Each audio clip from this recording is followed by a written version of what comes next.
Assalamualaikum warahmatullahi wabarakatuh.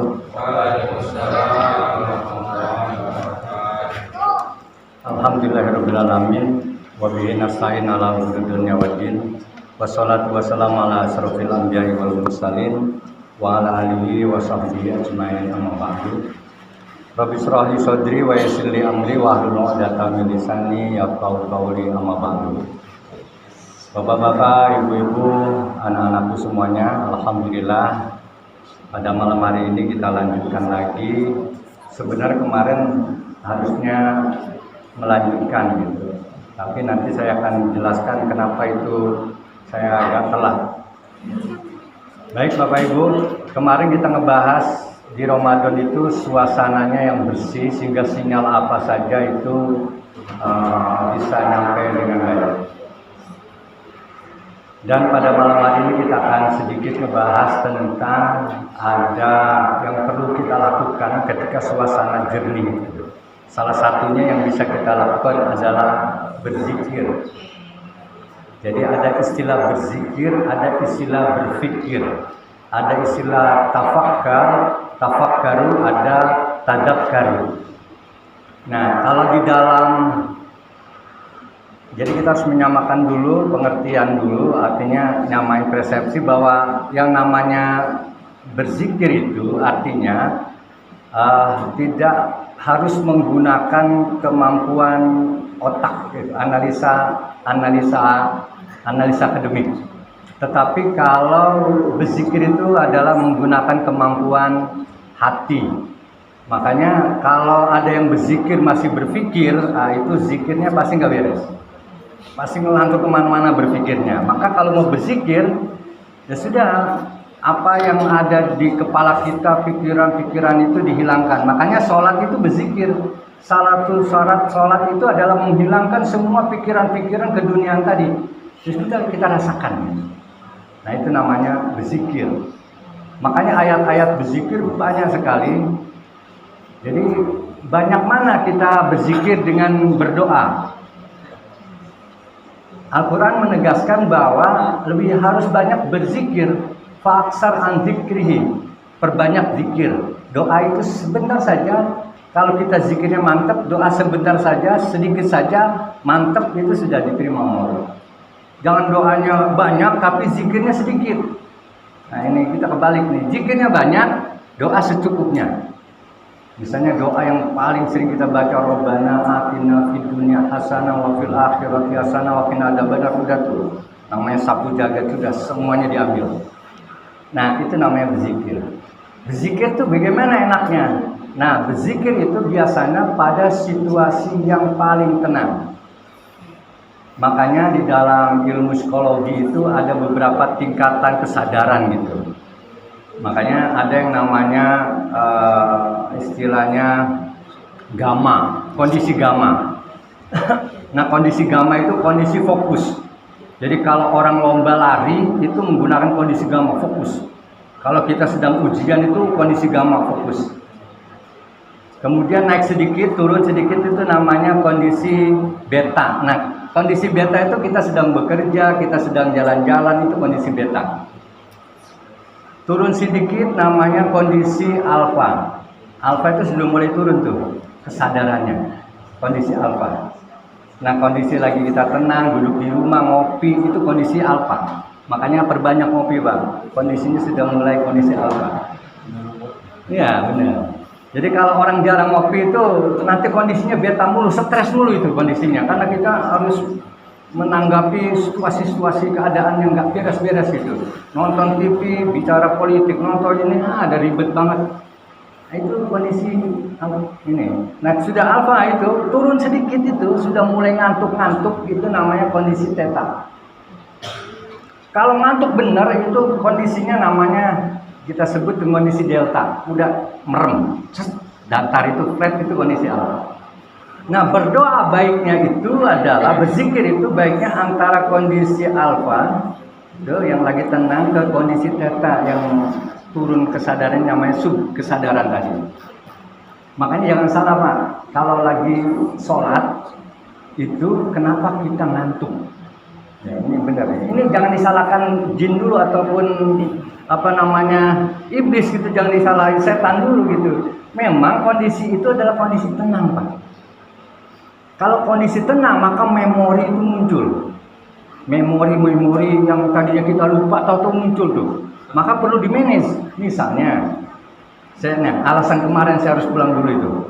Karena ketika sholat itu saya ingat sesuatu. Ini kompor belum dimatiin, saya pulang. Bener serius ini ceritanya. Saya pulang dulu. Tadi mau udah gak inget itu jalan tuh santai pasti. Saya balik lagi. Ternyata kompor udah dimatiin. Artinya itu muncul memori-memori itu ketika kondisi alfa menuju kondisi theta. Atau lagi ngaji. Ngaji itu kan enak tuh, tenang kondisinya ya, baca Quran tuh karena zikir kan. Nah, kenapa ketika zikir itu ngaji beberapa ayat aja kita sudah mulai mata itu berat? Karena memang kondisinya dari alfa ke theta itu. Nah, kondisi theta itu adalah kondisi terbaik kita. Alfa ke theta itu adalah bagaimana kita membuat zikir. Tenang hatinya. Makanya kondisi theta itu sebelum tidur 15-20 menit, setelah tidur 20 menit itu kondisi theta. Itu baik sekali untuk berzikir itu. Nah, kenapa ketika sahur itu sebenarnya kondisi theta, kondisi tenang sekali itu. Sahur itu. Maka kita berzikir di situ. Zikir itu ada memori di hati. Jadi hati itu nggak ada, siapa bilang nggak ada memori, ada memorinya. Sehingga kenangan-kenangan muncul, ingatan-ingatan muncul itu dari kondisi theta tadi.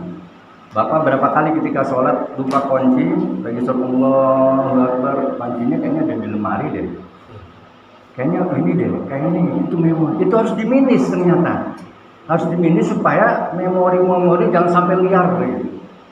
Atau misalnya kalau kita sholat, kalau kita sholat kadang-kadang lupa rakaat. Benar Pak? Sering nggak kalau sholat kondisi itu lupa rakaat?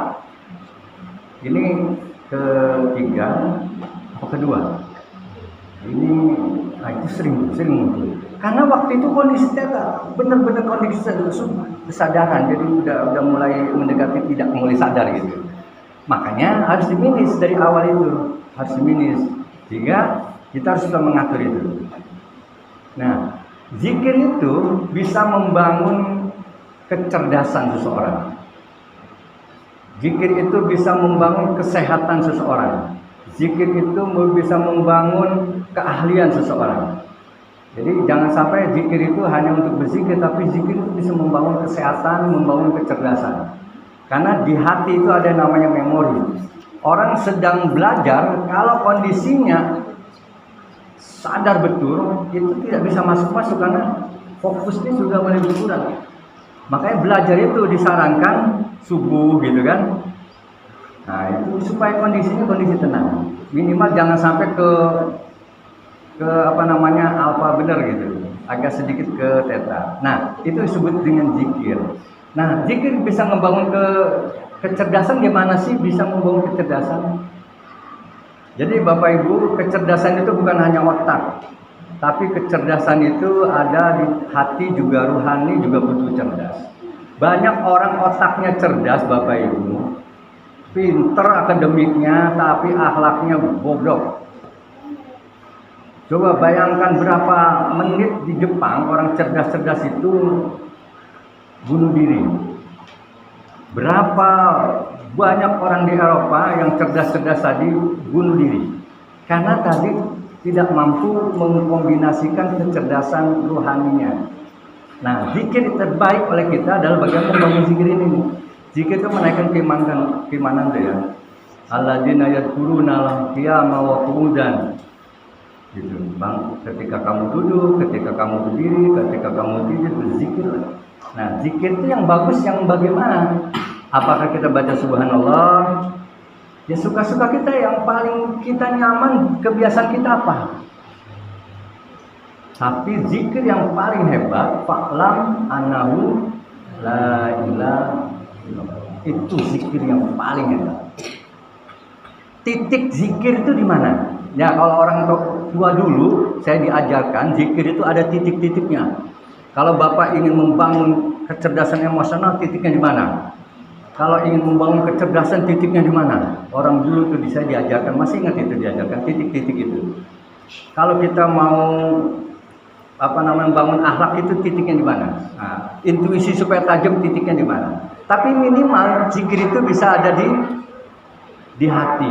Nih, titiknya di jantung ya. Coba sekali-kali zikir itu kita napas itu. Apa zikir harus keras? Tidak juga. Boleh zikir keras, boleh. Tapi yang paling hebat adalah tadarruan wa khufyatan. Merunduk, tenang, dan pelan. Sahdu gitu. Tempelin ke sini. Kalau kita berzikir enak banget. Itu kita bisa cerdas. Makanya banyak orang berzikir cerdas sekali secara rohani. Bekerjanya ikhlas tanpa paksaan. Melakukan sesuatu ikhlas karena selalu berzikir.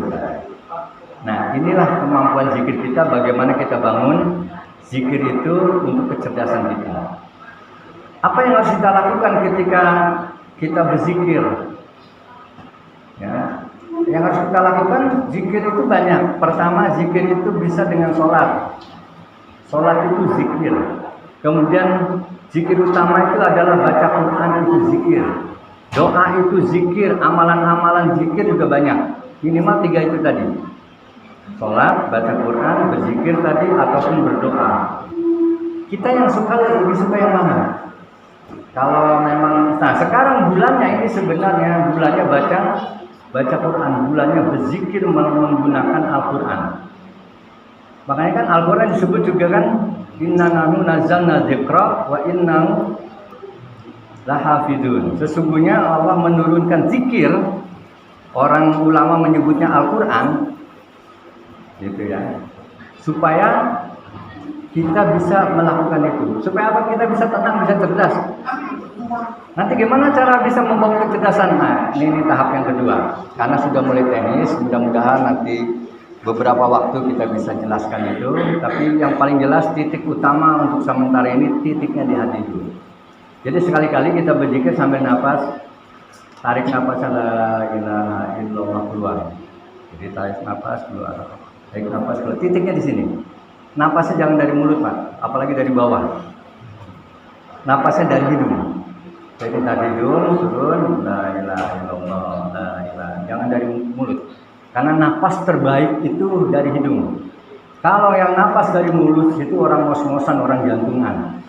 Jadi usahakan belajar napas selalu. Sholat pun harus napasnya dari hidung. Apapun kita harus dari hidung. Karena memang fungsi hidung itu untuk bernapas. Mulut itu bukan alat untuk bernapas. Jadi kita melalui nafas dari hidung itu. La ilaha terus saja gitu.